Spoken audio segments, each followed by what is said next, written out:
It was an ordinary summer afternoon in Shiorishi town, a picture of rural peace in Japan.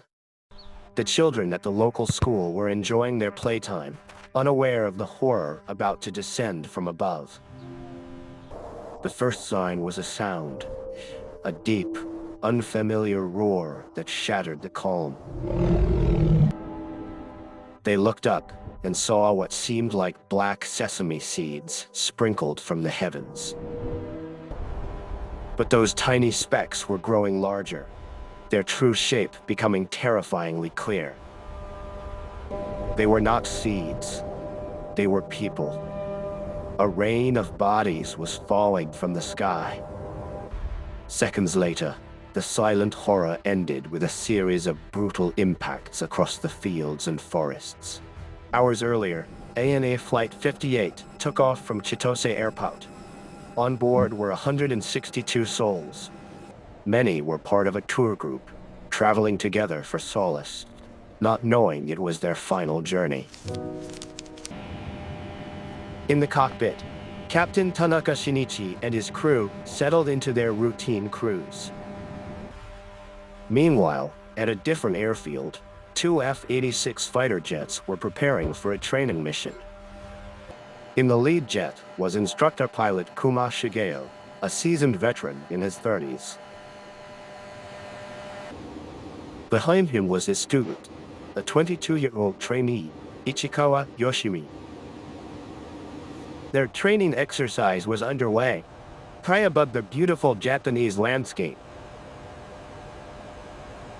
Unseen below, their paths were set on a fatal convergence. A critical flaw in airspace design placed them on a collision course.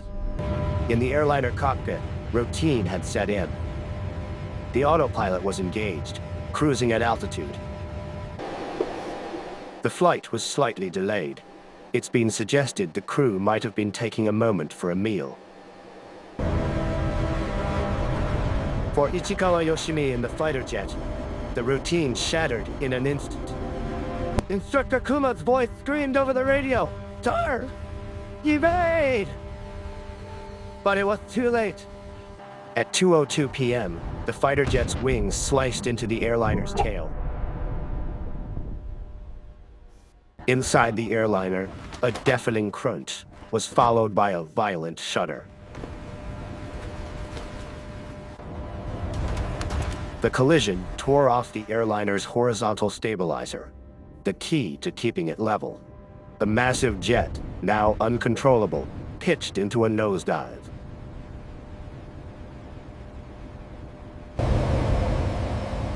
In just 7 seconds, it was falling faster than the speed of sound.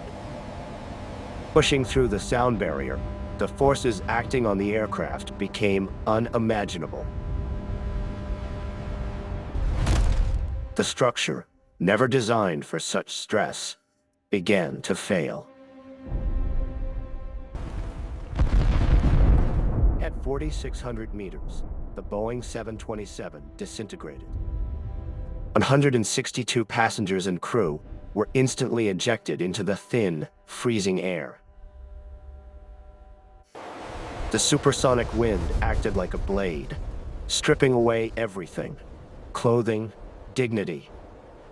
Below, in the forests of Iwate, the peaceful afternoon was shattered by a new kind of rain. When rescue teams finally reached the impact zone, they entered a nightmare. Trees were draped with shredded clothing, a silent, grotesque testimony. Then they saw the rest. The human cost was beyond comprehension. Personal belongings were scattered everywhere, silent markers of lives interrupted. The investigation began immediately. Piecing together the why was as crucial as the what. Investigators discovered a chilling fact. A safety report predicting 337 collision risks had been shelved months before. The core issue was a shared airspace. Military and civilian routes were not fully separated. The cockpit voice recorder held the final, haunting clues. The data showed Captain Tanaka keyed his microphone just 7 seconds before impact. A signal, but no time for words. The fighter jet, also critically damaged, spiraled down. Instructor Kuma and trainee Ichikawa faced their own fight for survival. 2 aircraft, 1 mission, countless lives, falling from the same sky. The next day, the nation awoke to the horrifying news. Questions of responsibility hung heavy in the air. Who was to blame?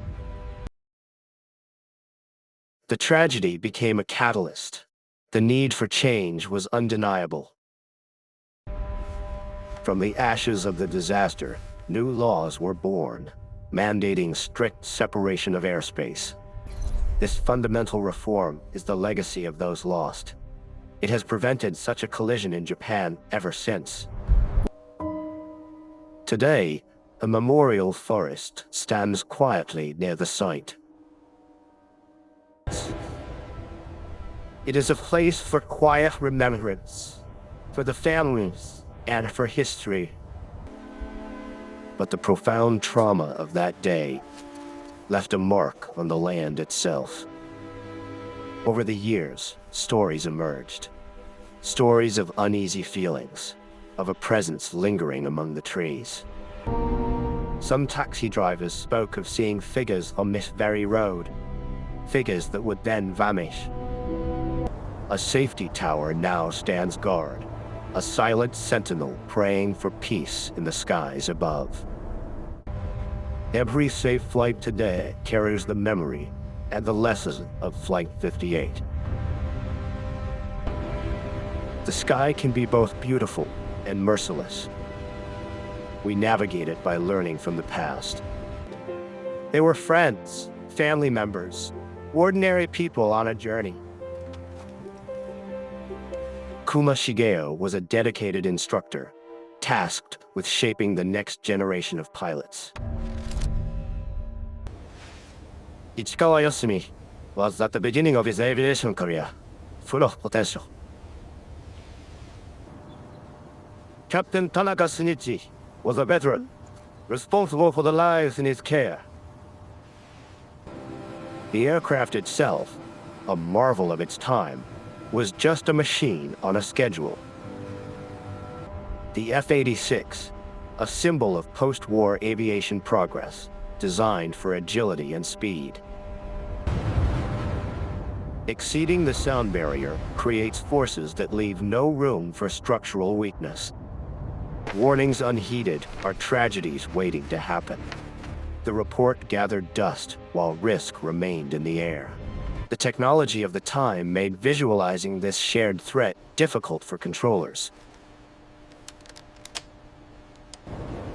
That final button press was a bridge to a world that had only seconds left. It symbolizes the fragility caught in an irresistible force. The recovery operation lasted for days, a solemn duty under the canopy.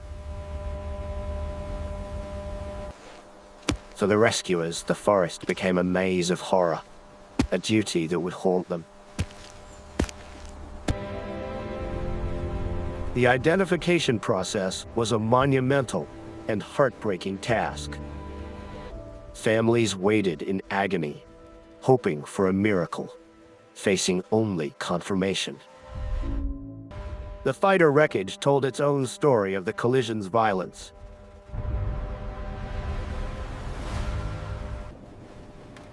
Investigators became detectives of metal and stress marks. Legal and public inquiries sought not to assign blame, but to understand cause. From understanding came action. New maps were drawn, literally and figuratively.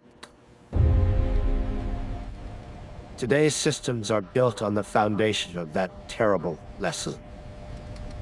The sky is again a place of wonder, not fear. because of the safeguards born from loss. Time moves on. The forest grows. But memory is anchored in stone and in law. The names are not just inscriptions. They are stories that ended too soon. For the crew, their logbooks were frozen in time. Artifacts in museums are not just objects. They are tangible pieces of history's turning points. Those who were in the industry then carry the weight of that day in their professional DNA. Every routine landing is a testament to the countless unseen safety measures in place. 162 lives, a number that changed aviation forever. Their legacy is a safer sky. The sky holds its secrets and its sorrows, but also its promise of safe passage. Life, fragile yet persistent, continues around the places of memory. And the tower stands watch, as it does every dawn, a guardian born from a day of darkness.